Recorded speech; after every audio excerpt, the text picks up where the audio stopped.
Despite all of its commercial and critical success, there has been a consistent complaint about Wicked. It doesn't look very good. Compared to The Wizard of Oz, which came out 85 years before Wicked, the differences are astounding. The Wizard of Oz is dazzling. It's one of the most beautiful movies ever. The Emerald City, the Yellow Brick Road, the poppy fields, Dorothy's red slippers are all bursting with vibrant color.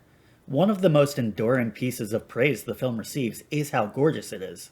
Wicked, on the other hand, feels dull and lifeless. Its colors are desaturated and there's so much backlighting that obscures all the detail in the admittedly stunning production design. And so not only are these complaints warranted, they're also indicative of a larger problem with studio blockbusters.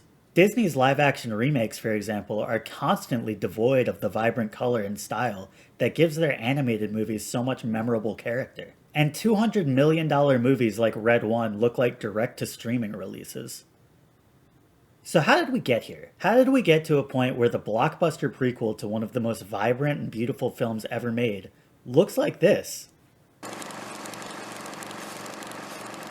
In the 1930s, the most well-known early color process, three-strip Technicolor, was introduced. Without getting into specifics of Technicolor and its dye transfer process, the aspect of it that is most noteworthy and memorable is its vibrant colors. And because Technicolor was widely adopted, the first 30 to 40 years of color film are full of these vibrant colors. Everything from rom-coms to musicals to dramas, even to horror, had that signature Technicolor look. But Technicolor wasn't without its complications. It was extremely loud because it required 3 strips of film to run simultaneously. It was very bulky, it was very expensive, it could only be rented. The dye transfer process alone required an entire room. And because colors were not fully captured in camera, the process was very slow. Once there were alternative, cheaper methods of capturing color on film, such as the single-strip Eastman color process, Technicolor abruptly faded away and its signature look along with it. But the technological advancements that killed the Technicolor look also allowed for a lot more creative freedom in a film's color. Because one-strip color cameras gave a more accurate representation of the colors seen by people on set, the colors in a film could be manipulated in camera. Paris, Texas, widely considered to be one of the best looking films of all time, achieved its look largely through meticulous lighting choices. The combinations of natural light, key light, fill lights, and backlights, when in the right hands, can result in a film that looks like this. But while lighting is obviously crucial to a film's look, there were also chemical manipulations to the film itself in order to achieve specific looks. Exposing the film with different intensities and colors of lighting created looks that could not be achieved in camera. With chemical manipulation, filmmakers could achieve the emphasized red, yellow, and greens in Run Lola Run, or the heavy yellow-green hues that have become synonymous with David Fincher's films, or the silvery desaturation of Minority Report. And it's this photochemical manipulation of the film stock itself that has a direct correlation to the digital color grading processes used today.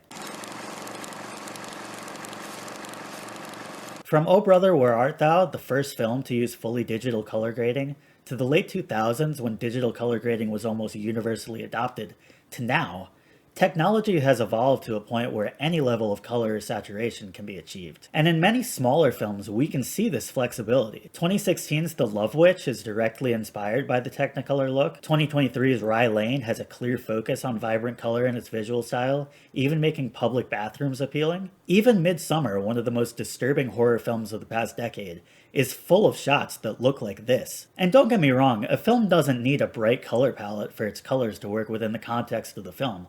Look at Nosferatu. It's blue-gray throughout, but its cinematography is still gorgeous because of its emphasis on lighting and shadows. And there are big-budget films that utilize dynamic color palettes like this. Dune and The Batman obviously aren't as vibrant as a Technicolor film, but they're still striking because they use colors that service the world they're building. So in a world where any film can utilize any colors it wants, why don't they? Why isn't it the industry standard to make your blockbuster movies look cinematic? Well, in an interview with the Globe and Mail, director John M. Chu addressed Wicked's desaturation directly, saying, "I mean, there's color all over it. I think what we wanted to do was immerse people into Oz to make it a real place. Because if it was a fake place, if it was a dream in someone's mind, then the real relationships and the stakes that these two girls are going through wouldn't feel real." And I think this is a bit misguided. First off, the real world isn't dull. The real sets in Wicked's production design are gorgeous and full of color that was desaturated intentionally in post-production. If you want the story to feel real, you can use the real color in the real sets. And secondly, if you want to immerse the audience in your fantastical world, why not make the world as beautiful and magical as possible? But it's not just the washed out color that makes these modern blockbusters such an eyesore, it's also the lighting. Because of the emphasis on realistic lighting, there's a distinct lack of dynamic shadows. Instead, the sets are full of backlighting, which lights everything in the scene the same way. The Lion King and Mufasa have the same problem, compounding the washed out colors with uncreative lighting choices. And as a result, all of these films are flat and dull. There are recent major blockbusters that have committed to vibrant color as part of their aesthetic. Movies like Barbie, Avatar: The Way of Water, Blade Runner 2049, and Furiosa. These films all leaned into their fantastical, gorgeous worlds. Barbie and Avatar 2 are two of the highest grossing films ever.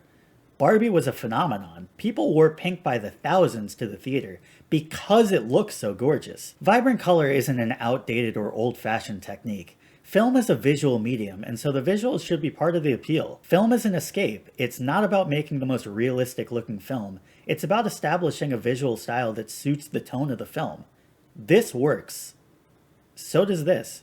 Wicked does not. So hopefully in time studios will learn that there is demand for big budget films that have vibrant color, and the pendulum will swing the opposite direction. But until then, there's almost 100 years of gorgeous color movies that I'd rather watch instead.